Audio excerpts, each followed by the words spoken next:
Pessoal, vocês perceberam, né? O videozinho anterior aí travou, equipamento amador, às vezes acontece isso. Então, seguindo, dando continuidade aí. A gente estava lá analisando a quarta e última hipótese, o quarto e último exemplo do artigo 124.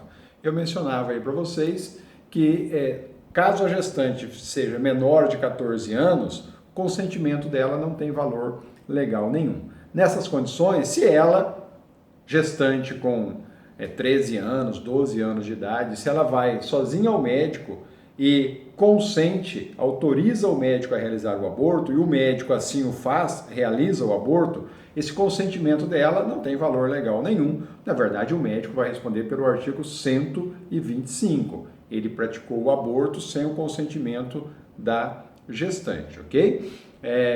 Cuidado, coloquei aí uma observaçãozinha para vocês.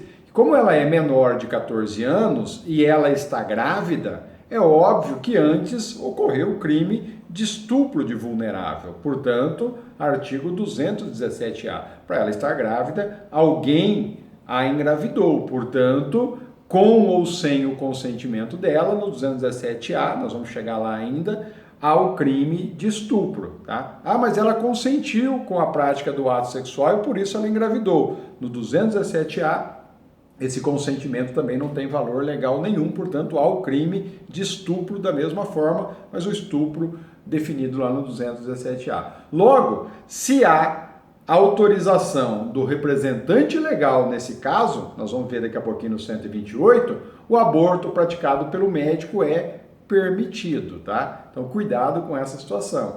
Ah, mas o médico não responde pelo artigo 125 do Código Penal? Veja a hipótese. Se for uma situação, e provavelmente será de estupro de vulnerável, aí o médico não responde pelo artigo 125, porque ele tem a seu favor o artigo 128, inciso 2, se o pai autorizou, se houver autorização legal do representante legal. E se não houve autorização do representante legal, que é o exemplo dado aí na situação quarta, se ela foi lá e ela consentiu com o aborto sendo menor de 14 anos, aí sem o consentimento do representante legal, no incide o artigo 128, inciso 2, ela responde pelo artigo 125. O sujeito passivo aí é o produto da concepção, ou seja, é o feto, levando em consideração o exemplo que eu mencionei aí para vocês.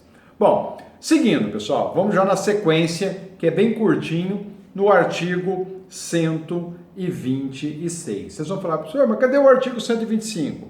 Calma, gente. Nós estamos falando do 124, que é o aborto praticado pela gestante ou com o consentimento dela. Já vamos direto para o 126, porque lá o legislador define o crime de aborto provocado com o consentimento da gestante. Então veja, se lá no 124 a gestante não realiza as manobras abortivas, mas permite que um terceiro o faça nela, ela responde pelo 124 e o terceiro que realizou a manobra abortiva responde pelo artigo 126. Então vamos analisar o artigo 126 na sequência, tá? Provocação de aborto com consentimento da gestante. Provocar aborto com consentimento da gestante, pena reclusão de 1 a 4 anos. Parágrafo único. Olha o parágrafo único. Aplica-se a pena do artigo anterior,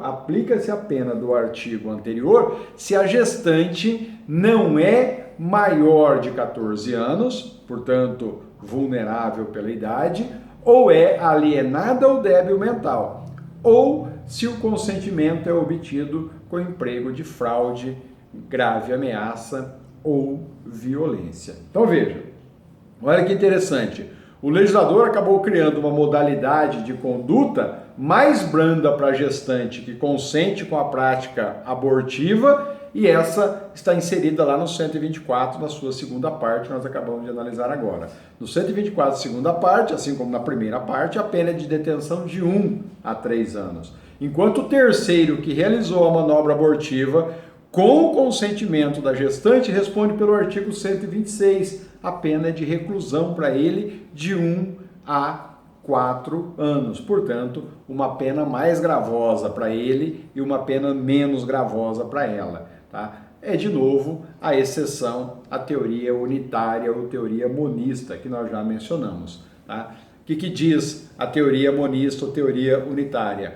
Todos os que concorrem para o resultado criminoso devem responder pelo mesmo crime. Nesse caso, nós temos uma exceção. A gestante responde pelo 124, o terceiro, que realizou as manobras abortivas com o consentimento dela, responde pelo 126. A pena dele é mais gravosa do que a pena dela, mesmo ela tendo consentido. Por que a pena dele é mais gravosa? Porque foi ele que realizou os atos abortivos, ok?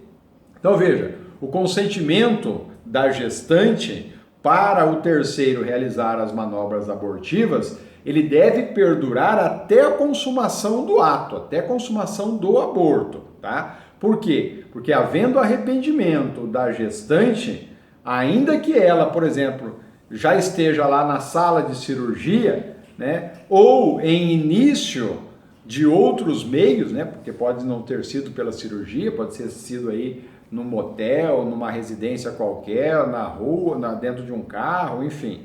Tá? Há outras situações aí na prática. Né? Então veja, se ela, gestante, que já está lá no local para a realização do aborto até então consentido, se ela acaba desistindo e ainda manifestando que ela não quer mais o prosseguimento dos procedimentos, e o terceiro assim o faz, agora ele não responde mais pelo 126. Por quê? Porque no início, já iniciada a execução, ela se arrependeu. Ela falou, não quero mais o aborto. Se ainda assim ele continua com a prática abortiva, ele não responde pelo 126 e sim pelo 125. Agora, o aborto foi sem o consentimento da gestante. Portanto, isso é importante. Esse consentimento tem que perdurar até o final do ato, até a consumação do aborto, ok? Consentimento também precisa ser obtido de forma livre e espontânea. Veja o parágrafo único que nós acabamos de analisar, tá? Impondo a necessidade aí do consentimento, deixando claro que a menor de 14 anos, alienada ou débil mental, não apresenta capacidade para consentir, tá? Portanto, esse consentimento tem que ser livre e espontâneo, exceto se ela for menor de 14 anos, alienada ou débil mental, sem discernimento. Nessa situação, esse consentimento não tem valor nenhum, ainda que livre e espontâneo. Sujeito ativo desse crime, qualquer pessoa, portanto, o artigo 126 é classificado como crime comum, ok? É perfeitamente possível no 126 existir coautoria, tá? Quando duas ou mais pessoas se unem com o consentimento da gestante e realizam as manobras abortivas, tá?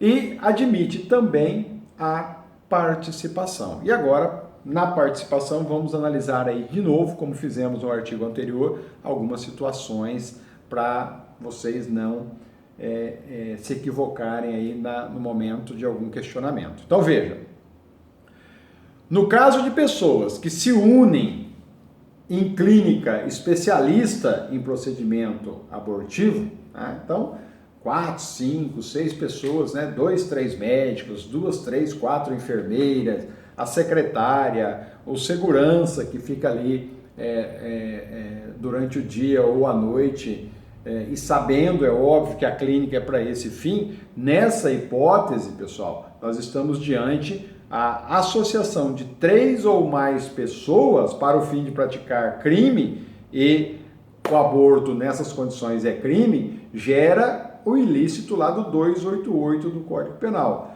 E também o aborto consentido, lá do artigo desse artigo 126, porque as pessoas que lá vão na clínica, por exemplo, elas autorizam, elas consentem a realização do aborto. Veja, essas pessoas que se uniram e trabalham nessa clínica, eles respondem pelo 126, participação autoria e participação no aborto consentido, ou coautoria e participação no aborto consentido, mais artigo 288 do Código Penal em concurso material. Já a mulher gestante que vai até a clínica e que consentiu, ela não responde pelo artigo 288, junto com os demais, tá? ela não está associada com os demais para praticar crimes. Tá? Ela foi lá e consentiu para a prática do aborto nela, única e exclusivamente. Portanto, a conduta dela não encontra adequação no 288, mas sim no artigo 124 do Código Penal. Ela responde só pelo 124, todos os demais da clínica respondem pelo artigo 288 em concurso material com o artigo 126 do Código Penal. Segundo exemplozinho aí de participação. Se o namorado leva a namorada grávida em clínica de aborto, sendo o médico assistido pela enfermeira, haverá nesse caso a participação do namorado em relação ao consentimento da namorada. Logo, se a namorada consentiu, ela responde pelo artigo 124. Se o namorado levou ela até a clínica médica, ele está auxiliando a namorada na prática do aborto. O aborto consentido. O auxílio dele adere ao consentimento dela. Logo, ambos vão responder pelo artigo 124. Ela como autora, ele como partícipe do artigo 124. E o médico e a enfermeira? Veja, agora o médico comete o crime do artigo 126. Ele pratica as manobras abortivas consentido pela gestante. E a enfermeira auxilia ele, médico. Logo, a conduta da enfermeira como partícipe adere à conduta do médico como autor. Logo, o namorado responde como partícipe do 124 com a namorada autora, o médico responde pelo 126 com a enfermeira partícipe do médico no crime do artigo 126 do Código Penal, tá? Você precisa verificar aí no caso, a conduta está vinculada, atrelada à colaboração de quem? A participação de quem? E aí você consegue identificar essa situação.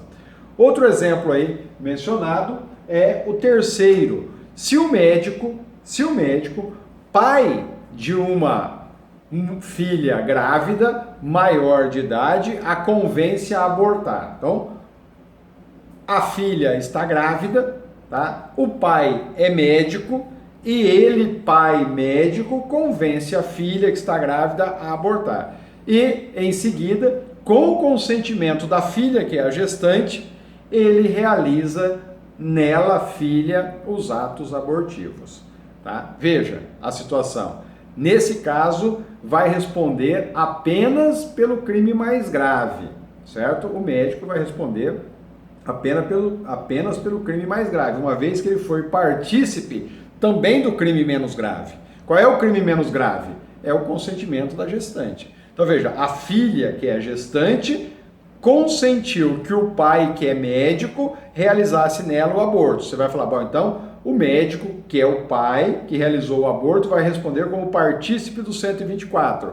Só que ele ao mesmo tempo, praticou o aborto, realizou as manobras abortivas com o consentimento da gestante, que é a filha. O 126 é crime mais grave. Logo, ele responde só pelo 126 e não responde como partícipe do 124. Então, ele é o autor do 126 e não partícipe do 124. Aplica-se a ele o crime mais grave. E o sujeito passivo, de novo, é o feto ou o produto da concepção. Ok?